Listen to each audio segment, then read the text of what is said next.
Today's Toy Spot, we're having a look at the Toybiz Marvel Legends Pyro.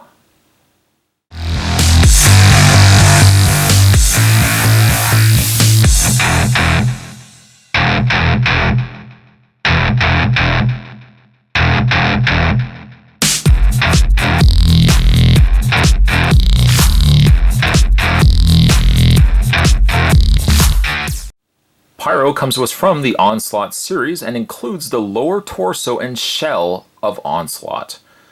It also includes a diorama, Marvel vs. System trading card, and 32-page comic book. On the back of the package, the figures that you would need to build Onslaught, you would have Blackheart, Lady Deathstrike, Pyro, Loki, Abomination, and Green Goblin. As for your read-up, it says, in his youth, St. John Allardyce used his mutant abilities only for profit. As a side job, he wrote widely read and critically despised torrid gothic romances. When Mystique approached him with an invitation to use his powers in the Brotherhood, Pyro accepted. Dutifully fighting against the X-Men, Pyro's life would not be lost to combat, but to something worse, the legacy virus. Seeking redemption before the virus claimed his life, Pyro halted the Brotherhood's second attempted assassination of Senator Kelly. As Post was about to kill Kelly, Pyro, summoning one of the final fiery onslaught, annihilated the mutant before he could carry out the murder. That's actually a pretty good read-up. And I didn't realize Pyro was 5'10". He's actually a rather tall mutant. Spot's going to take a break and get this opened up, and when we come back, we're going to get a better look at Pyro. There's more heading your way, guys. Don't go anywhere. Stay tuned. For your comic, Pyro does come with Daredevil. Daredevil, number 355 from August 1996. A little disappointed that they actually didn't include Pyro from an X-Men comic. Rather, instead, we get a Daredevil comic. It says, it's the mutant master of flames Pyro, and the man without fear is about to get burned. Not for resale either.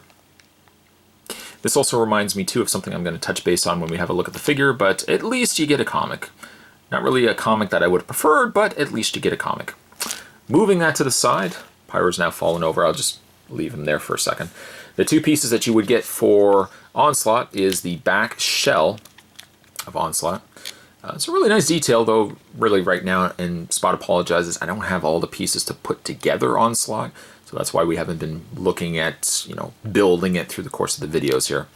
But you get the shell. Maybe you could do something else with it if you haven't not had a chance to build Onslaught like myself. And you also get the lower torso. Again, doesn't really do so much so far, but you know what? It is what it is. Putting those pieces to the side, let's have a look at Pyro. The one thing I wanted to mention with this particular figure is if he's a master of fire, why could they not have included fiery attachments for Pyro?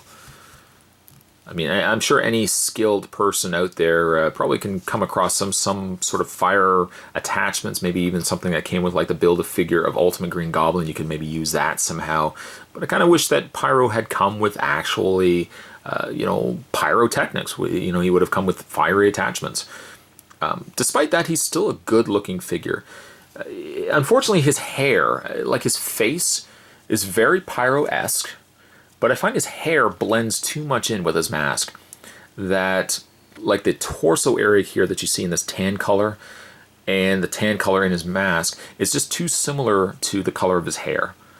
That, they could have changed that, I think, a little bit more. Given a little more difference, I think, between the hair and it kind of gives you the effect that it looks like it's a flame. I kind of wish there was a little more separation in color between the two. Something certainly could be said color-wise for Pyro, as he is very vibrant, a nice vibrant yellow. The muted kind of toffee kind of beige color that they've given him there is, it's all right, but like at least the yellow and the red bring out the figure. That had it been all this muted color, it would have been a very, almost not boring figure, but it would not have had as much oomph to it. You'll also see too, he's got the red hoses connecting from the backpack of him to the front where he would be projecting out the fire. But again, fire attachments would have been so cool to have included. I guess back then they probably weren't thinking to themselves, well, you know what, maybe we should include fiery attachment. They probably weren't thinking that far ahead, but I would have preferred if they had actually come with that. Pyro's a good size too. He's not overly big. He's not overly small. In fact, he's not very big at all. You see what I did there? Yeah, he is good. He's a good-looking figure, but he's not a big figure. And I wish I actually had a couple other pieces I could put, you know, stack him against. You guys could see the differences between the two. But yeah, he's a really good figure. The best comparison would have been, I guess, if I'd had the Build-A-Figure Blob, and I don't know where I put that figure, but you know, he's so much smaller as he should be. Blob was a Build-A-Figure after all, but I like the contrast between the two. For your articulation, Pyro does have head articulation, although it's a little stiff on this figure.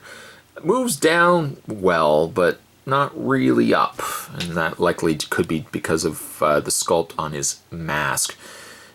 Despite even the fact that he's got the hoses coming to his hands, he's still got a nice hinge joint in his shoulder, rotation in the bicep, a nice double bend at the elbow, swivel. He should have a swivel in his glove, there we go. A hinge in the hand and a hinge in the 4 fingers collectively. As well, he has an upper torso crunch, swivel in the waist, and the legs go out. I was going to say forward, but it's one of those joints I really don't like. It goes out, but to move the leg forward, you have to swivel this across and then hinge the foot out. So it's that articulation I'm not a big fan of. Speaking of which, also in the joint, you may have seen it when Spot was moving the leg, that it's a little bit of the paint, the yellow paint, is flaking along the grooves of that joint. The rest of the paint's fine and clean on Pyro. It's just right around that area that's starting to chip off. Swivel in the thigh, a nice double bend. Where's the camera? Come on, camera. There we go. A nice double bend in the knee, and a swivel and hinge in the foot. Also a nice bend in the toe. Pyro's really a figure I want to love. I mean, I just wish it had more fiery attachments. It could have done a little bit different in the head, I think, to bring out a lot more of the details. But he's a nice, vibrant figure. And if you're going to have him displayed with the other Brotherhood, and you want to get, you know, if you have Magneto and you have Juggernaut and you have all the other characters, Pyro is a great addition to that lineup. As it goes, he's one of the more appealing looking villains in the fact that he is a nice, bright, vibrant color. For that reason, I'm going to give Pyro I'm going to give him an 8. An 8 for Pyro.